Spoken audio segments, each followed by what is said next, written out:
Bonjour chers frères et sœurs, que la grâce du Seigneur soit avec vous tous.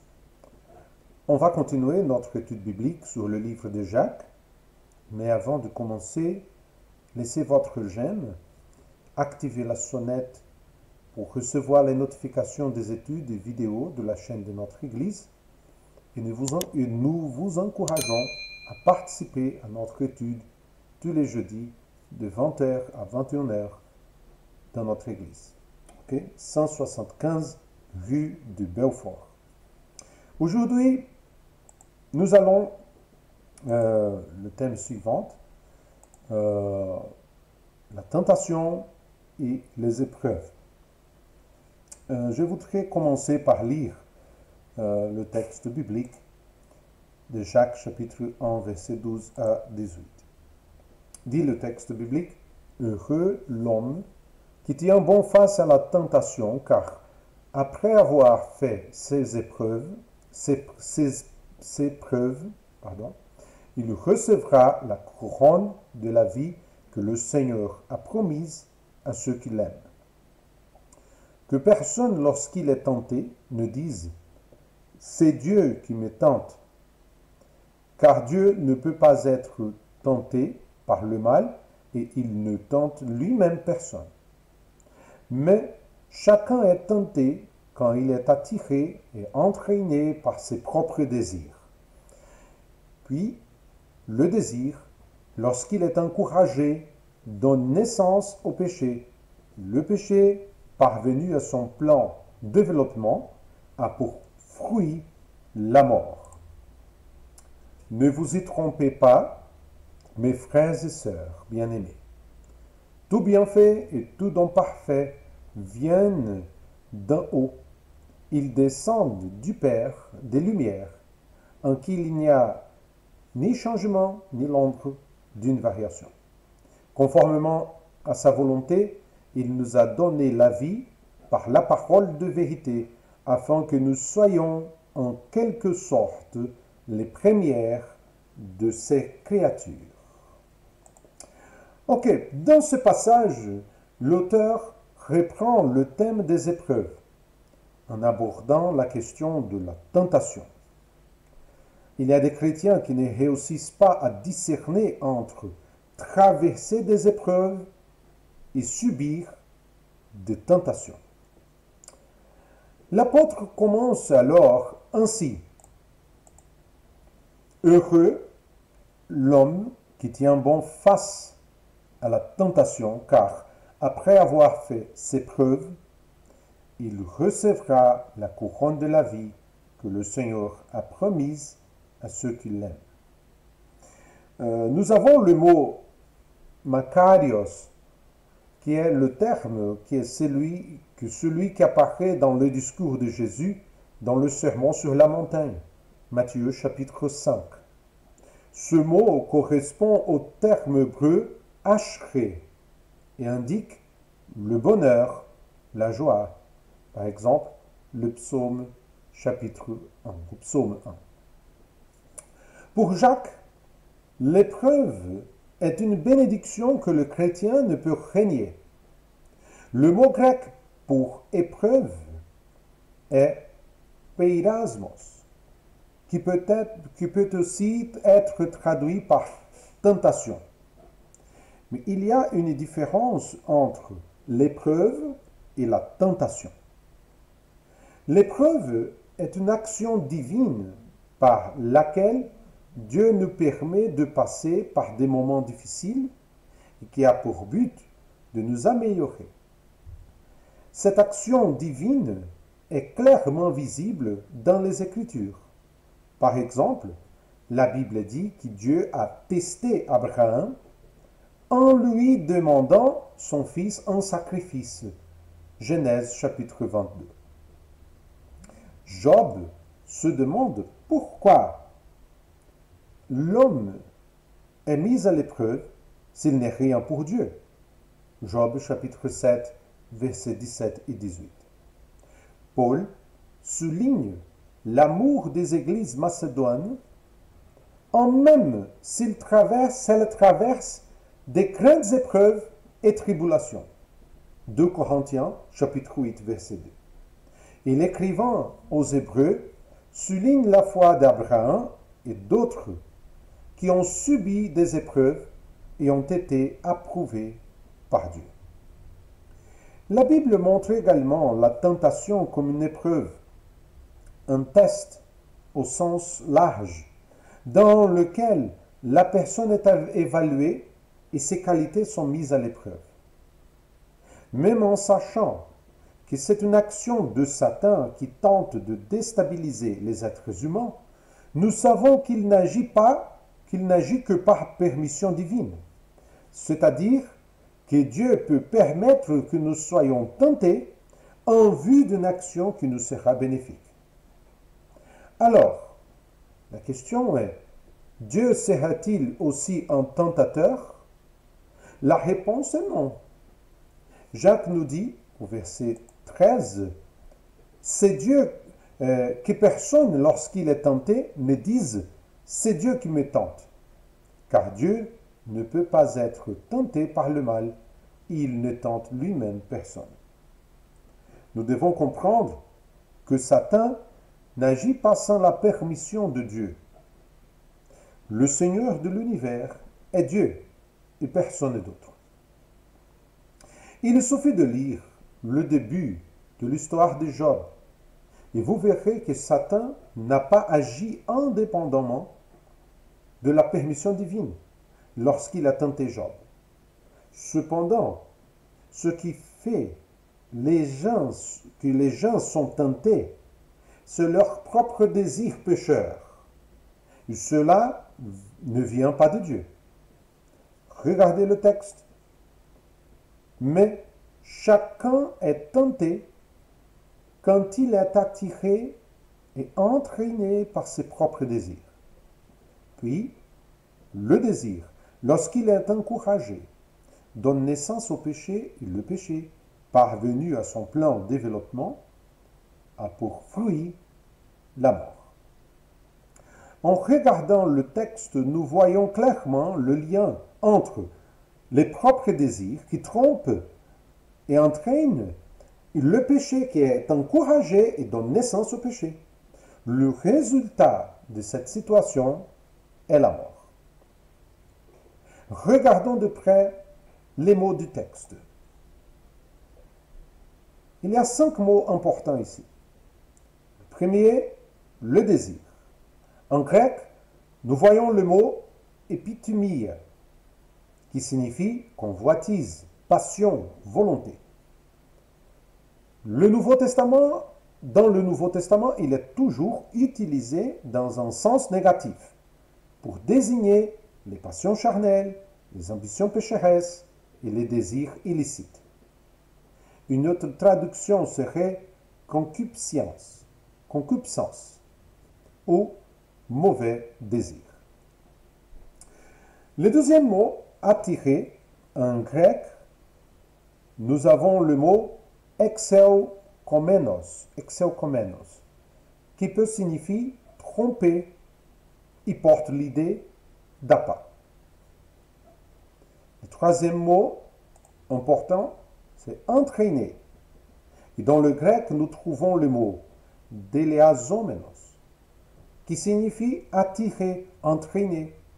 Ce mot n'apparaît qu'ici dans tout le Nouveau Testament. Et les deux mots, attirer, c'est-à-dire tromper, et entraîner, les deux mots s'appliquaient aux chasseurs, en particulier aux pêcheurs, qui attire sa proie hors de sa cachette et l'attrape dans la piège, le filet ou l'hameçon. Le quatrième mot, l'expression conçue, l'expression grecque syllabouse, il signifie littéralement être enceinte, concevoir. Dans ce cas, la convoitise ou le désir est personnalisé comme s'il s'agissait d'une prostituée qui séduit et conçoit à partir du désir humain, c'est-à-dire devient enceinte du péché et engendre un fils, c'est-à-dire la mort.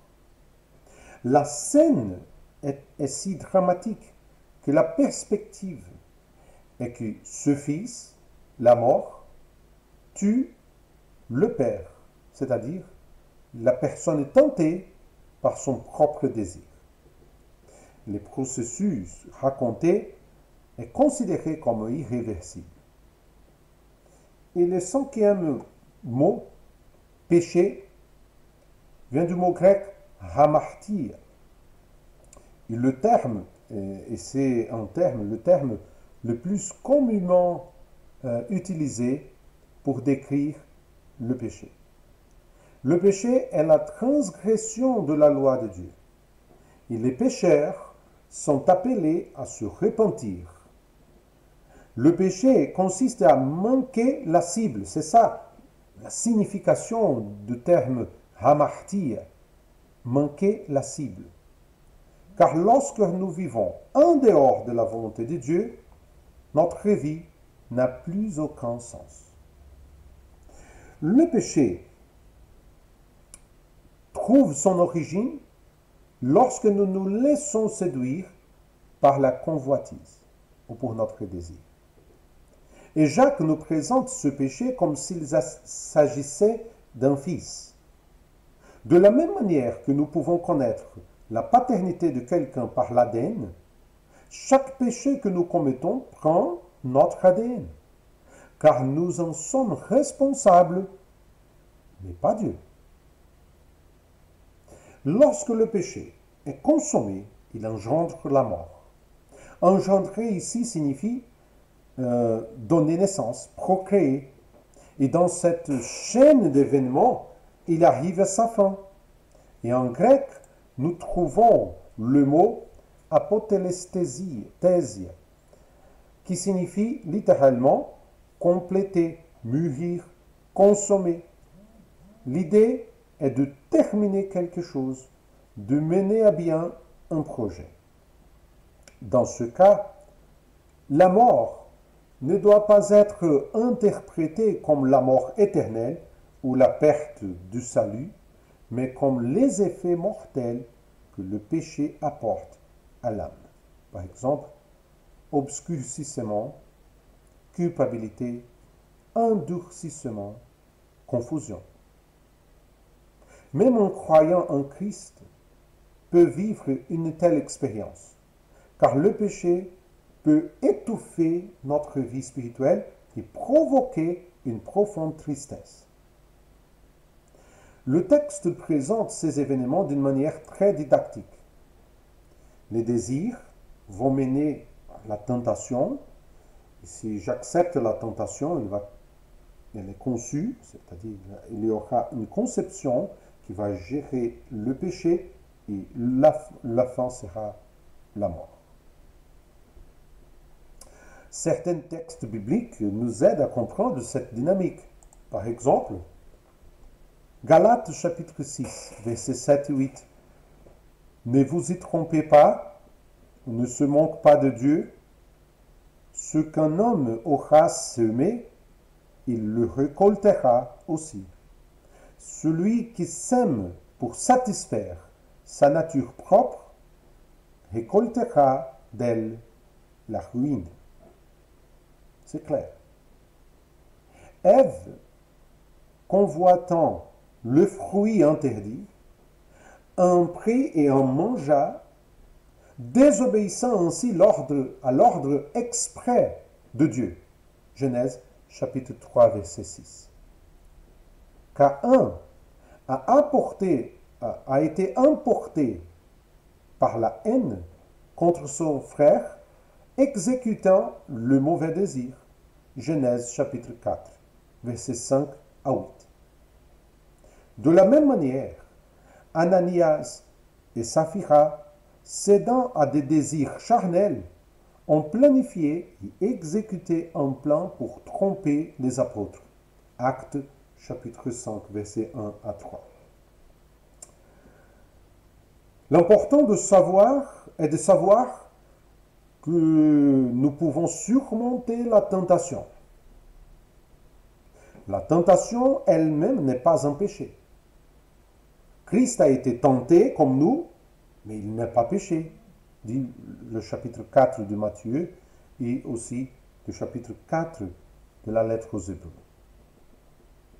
La tentation ne devient un péché que lorsque la suggestion de faire quelque chose de mal est acceptée et que la personne subit la tentation. La Bible encourage chacun à surmonter les tentations car la force pour le faire vient de Dieu. Regardez le texte biblique. Aucune tentation ne vous est survenue qui n'ait été humaine. Dieu est fidèle et il ne permettra pas que vous soyez tentés au-delà de vos forces. Mais avec la tentation, il préparera aussi le moyen d'en sortir afin que vous puissiez la supporter. Le Christ peut nous aider car il sait ce que c'est que d'être tenté. Il y a également une différence substantielle, je peux dire comme ça, entre la tentation et les épreuves. Lorsque nous sommes tentés, nous sommes invités à nous livrer aux œuvres de la chair et à céder à nos désirs pécheurs. Lorsque nous sommes mis à l'épreuve, notre caractère est mis à l'épreuve pour faire la même chose que Jésus. C'est-à-dire, dans l'épreuve, nous avons la chance de marcher dans les mêmes pas que Jésus. Contrairement à la tentation, l'épreuve se transforme en défi, un objectif à atteindre. Pierre, écrivant aux églises qui étaient persécutées, dit comme ça. C'est ce qui fait votre joie, même si maintenant, puisqu'il le fait, vous êtes pour un peu de temps attristés par diverses épreuves. Ainsi, la valeur éprouvée de votre foi, beaucoup plus précieuse que l'or, qui est périssable et que l'on soumet pourtant à l'épreuve du feu, aura pour résultat la louange, la gloire et l'honneur lorsque Jésus-Christ apparaîtra. Jacques termine donc en mettant en évidence la personne de Dieu et son caractère. Le cri de l'apôtre est que personne ne doit être trompé.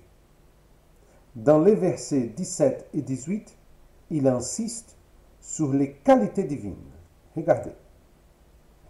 Tout bienfait et tout don parfait viennent d'en haut. Ils descendent du Père des Lumières, en qui il n'y a ni changement, ni l'ombre d'une variation. Conformément à sa volonté, il nous a donné la vie par la parole de vérité, afin que nous soyons, en quelque sorte, les premières de ses créatures. Examinons les merveilleuses qualités de Dieu dans le texte. Premièrement, il est bon. Tout bienfait et tout don parfait vient d'en haut. C'est-à-dire que Dieu est bienveillant envers tous. Sa bonté est éternelle et chacune de ses actions vise à... Et toutes les actions, c'est-à-dire, toutes les actions de Dieu visent à générer la vie dans les êtres humains. Dieu est la source de tout bien et cela contraste avec la méchanceté humaine, le péché et les conséquences de cette action. Je vais répéter, pause. 1, 2, 1, 2, 3. Examinons les merveilleuses qualités de Dieu. Premièrement, il est bon. Tout bienfait et tout don parfait vient d'en haut. C'est-à-dire que Dieu est bienveillant envers tous. Sa bonté est éternelle et chacune de ses actions vise à générer la vie dans les êtres humains. Dieu est la source de tout bien et cela contraste avec la méchanceté humaine, le péché et les conséquences de cette action. L'expression d'en haut semble être un euphémisme à la place de Dieu. Comme les Juifs voulaient éviter de mentionner directement le nom divin, ils l'ont remplacé par l'expression ciel. De là est née l'expression royaume des cieux, c'est-à-dire le lieu de la demeure de Dieu. Deuxièmement, Dieu est immuable. Il descend du Père des Lumières, en qu'il n'y a ni changement, ni l'ombre d'une variation. L'expression Père des Lumières est unique dans toute l'Écriture.